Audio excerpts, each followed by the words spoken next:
Track 67. You will hear a talk about the island of New Guinea and some of the people of Papua New Guinea. First, you have some time to look at questions 1 to 10.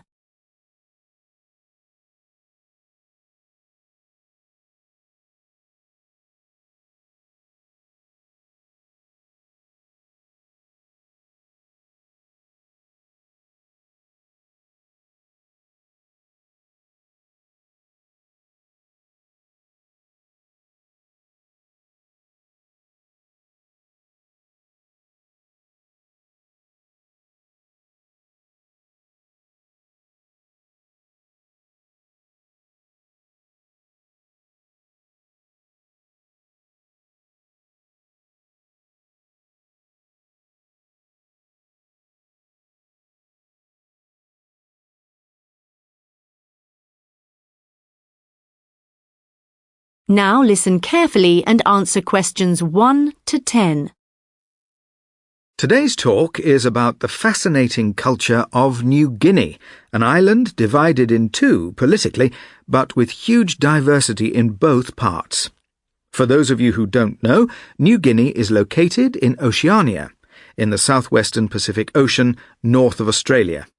Since 1975, the eastern side has been the independent country of Papua New Guinea, while the western side consists of the Indonesian-administered provinces of Papua and West Papua. Papua New Guinea has 7 million inhabitants and is an incredibly rural country, with only 18% of the population living in urban areas. It has 852 known languages, and is one of the least explored terrains on the planet. Now, one of the reasons that Papua New Guinea, and indeed the whole of New Guinea, is such an interesting place is that it's home to hundreds of traditional tribes, perhaps better described as distinct social groups, each one numbering hundreds or even thousands of members. In the Indonesian part of New Guinea, that is, the provinces of Papua and West Papua, there are 312 different tribes, including around 44 uncontacted ones. These are tribes who, up until now, hadn't had any contact with the outside world, even with other neighbouring tribes. Of course, everyone is most curious to know about these tribes, but, by definition, we have little or no information on them.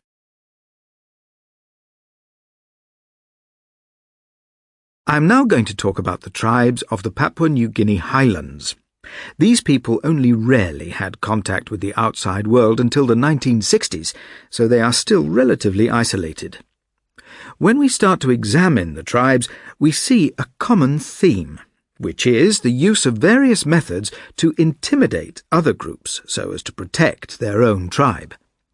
Let's look first at the Huli Wigmen, a tribe of about 40,000 from the Tari Highlands of Papua New Guinea. They have given their faces a very distinctive look by using yellow paint, and they wear belts made of pigtails, aprons made of leaves, and wigs, which are a sort of hat made from their own hair.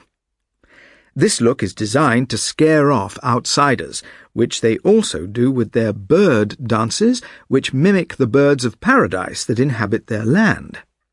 Another highland tribe, the Asaro Mudmen, have the same intention as the Huli Wigmen, to ward off outsiders. By smearing themselves in clay and mud, they adopt the form of the river spirits, which are known to terrify their enemies. Their elaborate appearance is further supplemented with extended fingernails, and they wear terrifying masks which serve to accentuate their ferocious look. The Asaro Mudmen were discovered by the outside world less than 80 years ago, but have now become a symbol of Papua New Guinea and make an important contribution to the tourist trade. A third tribe that has become well known is the Chimbu, who live high in the mountains. The Chimbu skeleton dancers used to dance to intimidate their enemies. This tribe traditionally lived in male-female segregated houses, though they are now increasingly living in family groups. This group too now display their traditional dances not to scare off other tribes, but more to entertain tourists. An interesting event, the Mount Hagen Sing Sing, takes place every year, involving over 50 tribes. This came about due to the constant fighting between tribes, which became a serious problem for the Papua New Guinea government.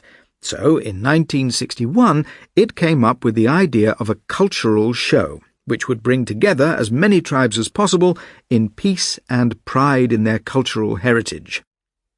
The Mount Hagen Sing Sing is a wonderful opportunity for Papua New Guinea to showcase its fascinating cultural heritage. At this event, tourists and locals alike can witness the spectacular costumes, including 6-feet-high headdresses made of flowers, shells and feathers.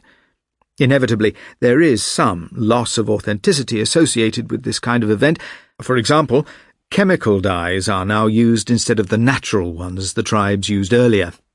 However, a poor, developing country has to exploit whatever resources it has, and the wealth of this region is its tribal peoples.